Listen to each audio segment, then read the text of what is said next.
దానం చేయడం వల్ల పుణ్యం వస్తుందని, ఆత్మశుద్ధి జరుగుతుందని మరియు దైవాశీర్వాదం లభిస్తుందని నమ్ముతుంటారు. అంతేకాకుండా మనం చేసే సహాయాన్ని కూడా దానంగా చెప్పవచ్చు. అయితే ఇక్కడ గుర్తుపెట్టుకోవలసిన ముఖ్య విషయం ఏమిటంటే, మనం చేసే దానం నుండి ఎటువంటి ఫలితాన్ని ఆశించకపోవడమే అసలైన దానం. ఇక దానం చేసేటప్పుడు గుర్తుపెట్టుకోవలసిన విషయం ఏమిటంటే, దానం చేసే వ్యక్తి, ఆ దానాన్ని తీసుకునే వ్యక్తి దానం స్వీకరించడానికి తగిన అర్హుడా లేదా అని ఆలోచించి రుజువు చేసుకొని దానం ఇవ్వాలి. ఒకవేళ దానం తీసుకునే వ్యక్తి దాన స్వీకరణకు అర్హుడు కాకపోయినా అతనికి దానం ఇస్తే అటువంటి దానాన్ని అపాత్ర దానం అంటారు. ఈ అపాత్ర దానం సమాజానికి తీవ్రమైన నష్టాన్ని కలిగిస్తుంది.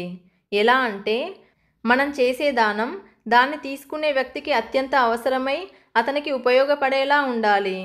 అంతేకాని